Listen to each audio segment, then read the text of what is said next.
سينما سمري سمري كابيزي رابيزي حيلنا للنبت فلتت حبوز دستا صحاب سيني تروفتا نفسد النهار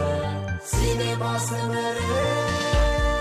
سلام إذا خبركم من استفادكم من تخاطرتنا بفلاي دما أفكار تقدم بشكلتا أبزز لكم سلام انتعنا منيلكم كاتيلنا حفشاو تعزبتاتنا أبنا يلوم زكايد مبل 10 مدرخ جيرو دي إيطاليا كنكافو لكمينا بروخ مكتتالي كبارلكم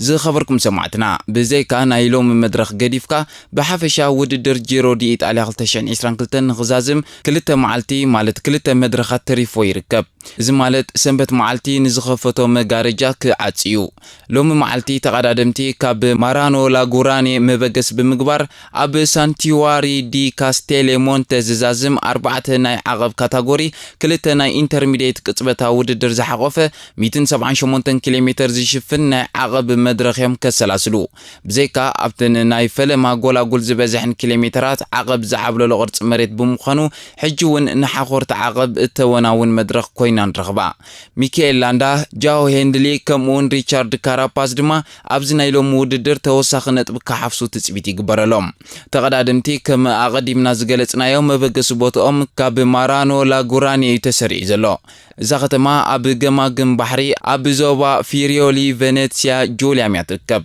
زازو بازيان محدر اب زملكت لك كم ناي حبرات منغستات امريكا كتماتات ناي زازوبا ناي غزار اسن محدر زلون كوينن بحفشا نتزوبا احبيرن يركبا እዚ ዝኾነሉ ድማ ኣብ ኢጣልያ እቶም ብዙሕ ዓይነት መንነት ዘለዎም ኣብ ሓደ ዞባ ዝነብሩ ህዝቢ ዝቕመጡላ ስፍራ እያ እዚ ቦታ እዚ ንኣማኢት ዓመታት ምስ ሃገራት ስሎቬንያ ኣውስትሪያን ኢጣልያን ከበኣስ ዝጸንሐ ኣዝዩ ስትራቴጂካዊ ቦታ እዩ ብዙሕ ባህርያዊ ጸጋታት ኣብ ኮርሱ ኸዚኑ ከም ዘለውን ይዝረበሉ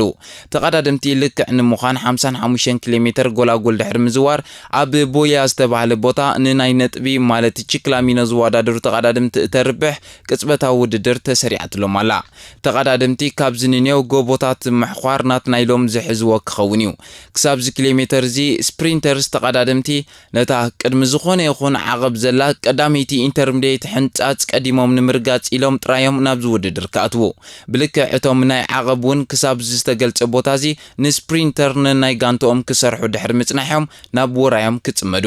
ስለዚ ነቶም ሰለስተ ቀዳሞት ንሮዛ ዝሕብራ ማልያ ዝወዳደሩ ዘለው ናይ ፖይንት ክላሲፊኬሽን ተቀዳድምቲ ሎም መድረኽ ኣብ መበል 55 ኪሎሜትር ኣብ ቅድሚት ክንዕዘቦም ትጽቢት ይግበር ብርግጽ ማርክ ካቨንዲሽ ኣርናውድ ዲማረ ከምኡን ጃይ ሄንድሊ ሓዲኦም ዝዕወቱ ክህልው እኳ እንተኾኑ ኩሎም ግን ክንዕዘቦም ትጽቢት ተገይርሎም ካብኡ ድሕሪ 7 ኪሎሜትር ተወሳኺ ጎላጉልዮም ተቀዳድምቲ ቀዳሚቲ ናይ ዝተዳለወትሎም ናይ ዓቐብ ምሕኳር ከካይዱ ኣብ መበል 74 ኪሎሜትር ድማ ኣብ ቪላኖቫ ግሮተ ቀዳማይ ናይ ዓቐብ ካታጎሪ ተሰሪዓትሎም ኣላ እዛ ዓቐብ እዚኣ 3.7 ኪሎሜትር ርሕቀት ከምኡውን 800 ግራድያን ዘለዋ ብምዃና ብመጠኑ በዳሂት ዓቐብ እኳ እንተኾነት ሓፂር ርሕቀታን ምስቲ ናይ ፈለማ ዓቐብ ምዃናን ግን ንተቀዳድምቲ ኣይከተሸግርና ተባሂላ ይንገረላ ኣሎ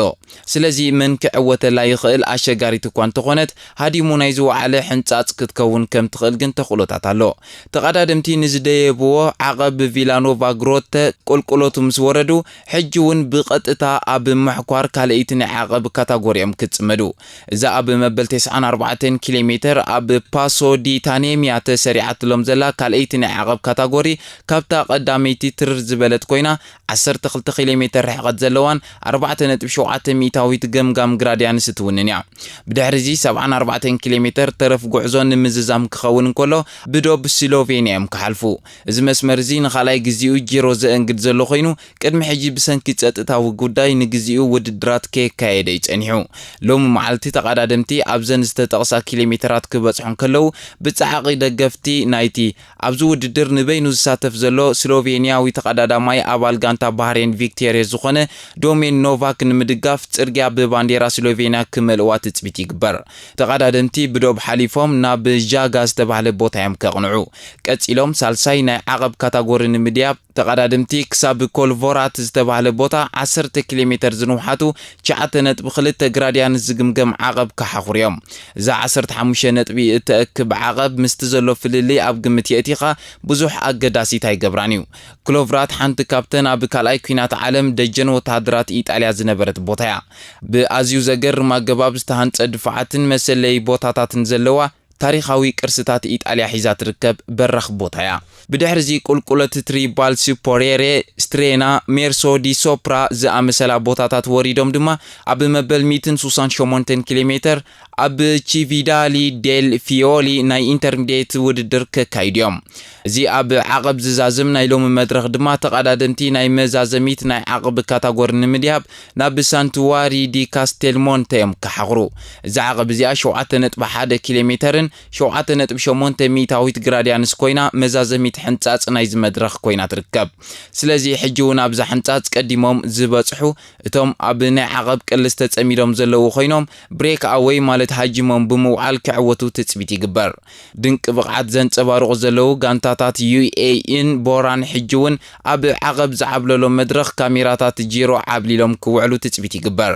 ዴቪድ ፎርሞሎን ኣሌሳንድሮ ኮቪን ካብ ዩኤኢ ኢማራትስ ካብ ዝዕወቱ ብምባል ኣስፊርናዮም ኣለና። ናብ ጋንታ ትሬክ ሴጋፍሬዶን ተመጺና ድማ ጁልየ ቺኮኖ ፓርኮሞሎውን ኣብ ከምዚ ተመሳሳሊ መድረኽ ኣብ ቱር ዲ ፍራንስን ቮልታ ስጳኛን ተዓዊቱ ብምንባሩ ፋቮራይት ስቴጅ ክትኮነሉ ደቂ ጋንትኡ ገሊጾም ኣለዉ። ኩዌን ቦውማን ካብ ጃምቦ ቪዝማ እውን ተመሳሳሊ ነጥቡ ንምምሕያሽ ዝገብሮ ጻዕሪ ክንዕዘብ ኢና።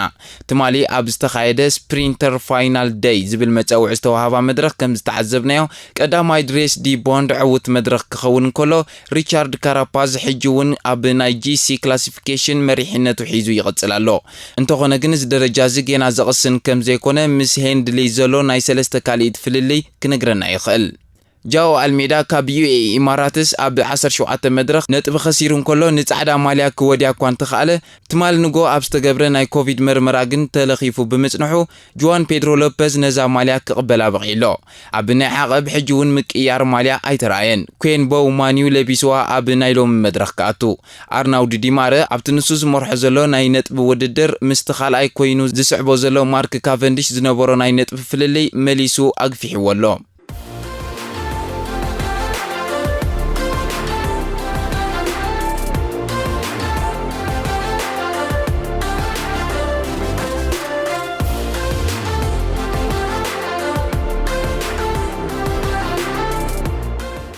ብሓፈሻ ኣብዚ ክሳብ ናይ ትማል ዝተኻየደ መድረኽ ሓዊስካ ተታሒዙ ዘሎ ደረጃታት ምስ ንዕዘብ ድሬስ ዲ ቦንድ ኣብ ናይ መድረኽ ቀዳማይ ክወፅእ እንከሎ ኤድዋርዶ ኣፊኒ ካልኣይ ማግኑስ ኮርት ድማ ሳልሳይ ኮይኖም ተዓዊቶም ኣለዉ። ብድሕሪኡ ዴቪድ ጋቡሮ፣ ኣልቤርቶ ዴኒስ፣ ኣርናውድ ዲማረ፣ ዴቪድ ቺሞላይ፣ ማርክ ካቨንዲሽ፣ ፌርናንዶ ጋቪያራ፣ ሳይሞን ኮንሶኒ ካብ 4ይ ክሳብ 10ይ ደረጃ ሒዞም።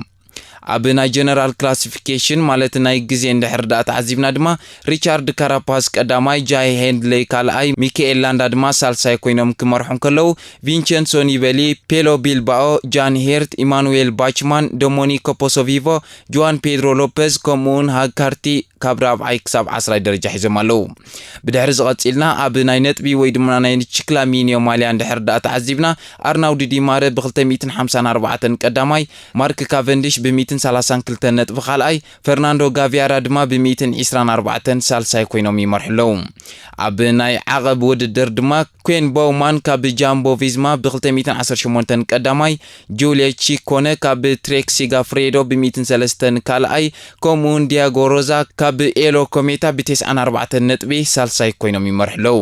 ኣብ ናይ ብሉጽ መንእሰይ ወይ ድማ ያንግ ራይደር ክላሲፊኬሽን ንሕር ተዓዚብና ጃኦ አልሜዳ ብሰንኪ ኮቪድ ካብ ውድድር ክእለም ከሎ ጁዋን ፔድሮ ሎፔዝ ቀዳማይ፣ ሳንቲያጎ ቢትሪጎ ካልኣይ፣ ታይመን አሬንስመን ድማ ሳልሳይ ኮይኖም ይመርሑ ኣለዉ።